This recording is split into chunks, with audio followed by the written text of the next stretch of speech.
Hey, it's Victoria. Welcome to the Yelo Room Podcast.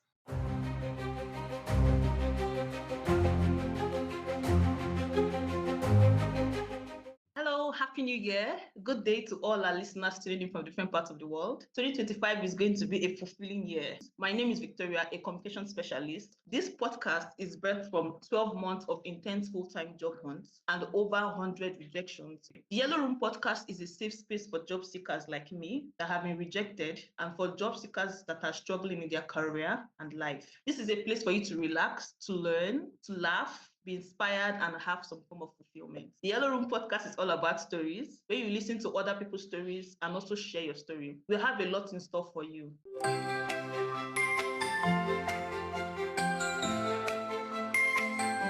So today, we are honored to welcome a friend and mentor who has spent 22 years as a data scientist at IBM, developing AI courses on platforms like Udemy and Coursera, and teaching cognitive skills globally with IBM Watson. Also, a certified mindfulness instructor. He inspires balance and growth. Welcome to the Yelo Room Podcast, Amin. It's such a privilege to have you launch our journey. All right. Our topic for today is self-awareness. We chose this topic to be the first because it has a lot to do with identity crisis. My job hunting experience is similar to a lot of listeners right now. I would use 98% of my time writing resumes, writing cover letters, using keywords, and using every best practice available. Sometimes I would get ghosted. Sometimes after 3 months, I'll get a rejection letter. It was a really heartbreaking experience for me. I began to doubt myself. I thought I was not worthy enough. I lost awareness of who I really am. And Professor, I know I'm not the only one in this condition. There are many people going through this all over the world, and some even worse cases than I. In a recent survey of 1,000 US job seekers, 72% report that job hunting has negatively impacted their mental health. So, Professor, we need you to throw more light on self-awareness and how it applies to job seekers. And also, in this very pressuring society where we have so many things, we have bills to pay, we have our loved ones to take care of and other things. How do we begin to practice self-love while feeling this pressure and also getting rejections every day? How do we balance this? Dear Victoria, such an important question. And thank you so much for having me here. It truly is an honor of mine. It really is painful. It's nothing slight. It almost would deserve its own set of conditional therapeutic means that one could go to at a therapy store. Yeah.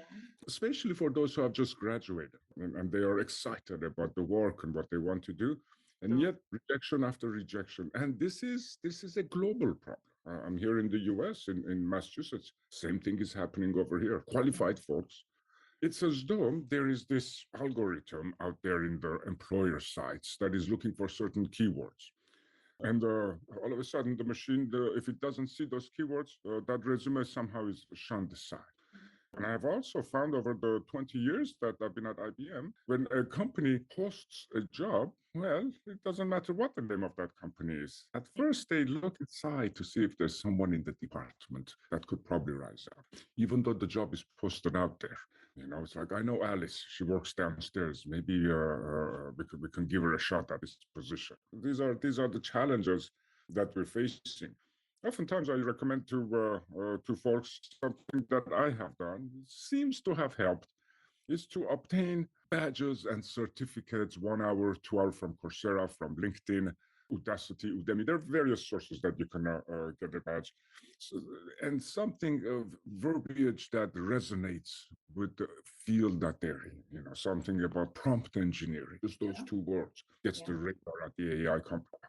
The one other really important aspect in here is, despite all those good works that we do, and some of us get all the badges, design thinking is another good one that comes to my mind. The rejections keep coming. It seems that at this point, it's more than just a killer resume that would do the job. It's what's needed now on our own behalf for our own well-being is a sense of mental resilience. How do we get that? How can that help me? Well, Mental resilience with job hunting is as much about that mental endurance as it's about skills or qualifications. When you practice self appreciation, you're better equipped to keep pushing forward, to learn from setbacks, and approach each new opportunity with an optimism. Uh, Ultimately, self appreciation isn't just a mindset, it's a form of self care, just like we do with toothbrushing, the hours we try to spend sleeping, the food that we eat. Yeah. It's mode of self care. And it reminds you that you're more than just your career or your current circumstances, True. that your worth is intrinsic, not determined by a job title or a paycheck. I want to also add this, Victoria, to our listeners. Having practiced mindfulness, it helps to find out how can I use mindfulness to better ground myself, to become more appreciative of what I have. Maybe at nights before bedtime, I can do a 5-figure gratitude count. I'm grateful for the roof over my head, grateful that I'm not going to bed hungry today, grateful that there's peace at home. It's 5 of them, to think about that. And in time, maybe make that a 10-figure gratitude count. These activities, they strengthen the connections in the brain. And unbeknownst to us, those negative news that comes in is shunned aside a little bit more easier than absorbed and turned into our identity. Thank you for sharing those tips. Personally, at the end of each day, when I've worked, I wake up very early, 5 a.m., apply for jobs till 6 p.m. Sometimes I even have to work over the night. And then the next 2 days or the next few months, I will receive a rejection letter. It is really heartbreaking. So thank you so much for these tips. I will begin practicing this 5-finger gratitude and even extend it to more than 5 or 10, 20. So thank you so much for that. So our next question is about, you mentioned it in the first question. Why do I often tie my identity so close to my job hunting experience? For example, I see a job that I know I am qualified for. I meet the years of experience. I meet the skills, hard and soft skills. In fact, I even have recommendation letters. I have all these things, yet I still get rejection. So when I get rejection letters, it really gets to me. So why does it happen to me? And I'm sure I'm not the only one. So people listening, it happens to us all as job seekers when we've spent so many efforts applying to jobs and all, and we still get rejection. Why does it come to us naturally to tie our identity to our job hunting experience that we are not worth it and all? It's such an essential question, Victoria. Gosh. And you could address this in 2 ways. For those folks like myself who have been in a position in a company, one company, for decades, that becomes part of your part of your being. It's like my middle name, Armen IBM Pistachio. What do? I work for IBM. Oh, okay. All questions are answered. And this past summer, I retired. And all of a sudden, that little part that says Armen IBM Pistachio is gone. So now who I am? What do I do now? My identity was gone. I knew who I was, where I was going. On the travels, that's how I was introduced to people. It gave me that credibility to step inside the room and start to say things. Oh, he's from IBM. He's the chief data scientist there, and been working on all that's gone. Oh. And then that's a different question for somebody who's trying to start up. And I think what would perhaps help is for us to spend some time thinking about the difference between talent and skill. Companies are quick to ask for skills from their candidates in various things. Are you skilled in Python? Are you skilled in agile methodologies? Are you skilled in governing people? Yeah, but what about my talent? My talent is in cooking. I'm a really good cook. I'm talented in that. My talent is in music. I'm really good. For example, the trick becomes, and it's easier said than done, to find a way to make a connection between the talent and the music. If you're a musician and you have just gotten a bachelor's in data science or some such, they don't match to a data science, AI engineering. But what if you combined these two together and using generative AI created some amazing music and a hybrid of your own instruments and sounds and tones that are quite, strange to us, but very palatable. You're using both. You're using your technology that you studied with and the talent that you're in. Easier said than done. Finding talent is not something we learn in school. There's no talent 101 classes. There might be classes on Python 101. It's a skill, but I say, if you take a look back, regression. Take a look back at your parents. Maybe not both, but perhaps one of them. And it could be what they did wasn't really work, but a hobby of theirs. That's in the chromosomes. That's in your DNA. My mother was a teacher. It took me 40 years to find out that I am a teacher and at Wow. core. Wow. My talent is to inspire. It's not data science. Wow. I'm not in love with data. Trouble with a nice little CSV file in here, trying to look for outliers. Aha, I got it. There's an outlier there. No, AI engineering, it's a great science. I love AI, and I like how the machine makes predictions and the math that goes behind it. But am I enamored by being an AI engineer? No, no. I'm enamored in going home at the end of the day and having changed somebody's day, not life. And when students come up to me and say, I'm viewing this a little bit differently from what I had, that my task is done, my talent in inspiring it. So take a moment and just see what it is that talent doesn't usually pay well, not at first. Yeah. Yeah. But if we can start in life, make these two come together, it's ask yourself, am I an introvert or an extrovert? Don't change it. Don't change it. You can't change the grade. If you're an extrovert, perhaps it's something in sales, tech sales, if you're in a technology laden area. If you're an introvert, then you're probably good with coding and programming. And, these COVID might have been a good thing for you as an introvert. The sounds, the stimuli just died down so you could focus. You could sit in the room and come up with a code. And the patent holders are introverts. Einstein was an introvert. Find out who you are. And I often say it's quite all right if your first job, the title, isn't exactly what you are meant or you were applying for to do. Get your foot in the company. The bigger the company, the better. The less he said, she said, and backstabs. There's a human resources department in a big company. And in time, while you start off perhaps doing something that you weren't really pumped about, and then maybe was a little bit below your grade, if you would, but in a year or so, you'll find yourself moving. Yeah. It's important to get in an environment that looks and feels like you, and yet you're doing a job that's not quite exactly what you had in mind, as opposed to doing the job that you wanted, but in a toxic environment with a small group of people and so forth.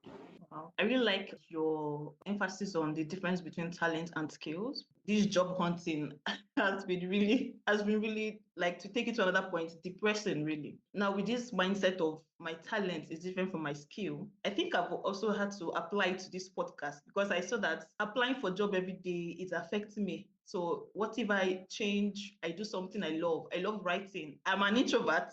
I'm an introvert. So I love writing. I don't like being in camera, for example, but here I am because I know my skills are so different from my talents. I think my talent is reaching out to people, particularly children, and also my talent is writing. I like explaining. I like breaking down complex things. So that's advice on identifying your talent and skills will really help other job seekers. So my next question is, how does realizing that a job is not the summary of life change my perspective, for example, on job hunting? Like, I see a job, I know I'm qualified for this job, but realizing that this job is not the end of life, there's so much more than my job title. How would it affect my perspective in job hunting? Yeah, it's such an essential question, Victoria, you ask.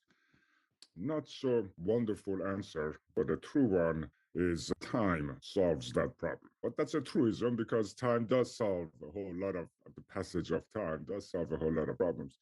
I think what the area that sometimes we need to do exactly what you're doing right now, Victoria. As we're knocking on all these doors and none of them are opening, or maybe just a crack open and then, hi, how are you? And then they close, maybe an interview, one at most. But nowadays, they don't even talk to you. They want you to send a video of something that you know about. And then based on that video, you might get an interview call or not. Yeah. Sometimes the trick is to maybe not so much stop the madness that continues, but not make it numero uno pursuit. But perhaps the numero uno pursuit is just start your thing. Yeah. Start your thing. And at first, there probably won't be much money coming in. A podcast is exactly that. You have started your thing. Yeah. And there's no telling who might jump in and how this might lead. And the views that you might get. So, advice is while you are going through this turmoil of applying to work for someone else, keep thinking, what can I do for me, my data? What if I am my own boss and I tell me what to do? It's a way of thinking. And in time, it starts to find footing and grounding. Now you have a startup. Now your thoughts are different. You need to be mentored by other startups. Now you need to look for funding, seed funding. Apply to Techstars or apply to Y Combinator. Easier said than done. Another apply. But now it's Yeah. you're not asking for a job now. You're asking to Exactly. get Yeah. curriculum. Yeah. For example, applying this mindset of job is not the summary of life, it has really changed my perspective on job hunting. Before now, I applied to jobs that are even less of my experience, but now I know my worth, right? Because I've decided to do something different. I've decided to do something entirely different out of my comfort zone. So thank you so much. Our last question for today is, what advice do you have for listeners feeling stuck or unworthy because of their career struggles? Yeah, gosh. One of the thoughts that comes to my mind is trying to get good at what AI can't get good at. Management, marketing, teachers for now. For now. Empathy. The machine does not have to walk in somebody else's shoes. These are management constructs. Interestingly enough, when layoffs do take place, guess who are the ones that are first in line? It's the coder who we were looking for their skills so much. As ChatGPT is doing the coding pretty good now. Guess who gets to stay? The one manager who is really good with the people, with motivating them, but does not know a thing or two about Python. Those little skills, how to use a not in here. Yeah. But he's got empathy. But people be with him. He drives folks. So think about means and ways that you can excel in what it is that the AI cannot do. Remember, the AI is good in finding the needle in the haystack. That's what it is. Good in uncovering what it is that you don't know, insights. Okay, right? Let's use those. It's not cheating. Let's use those. Let's use those to make an amazing presentation.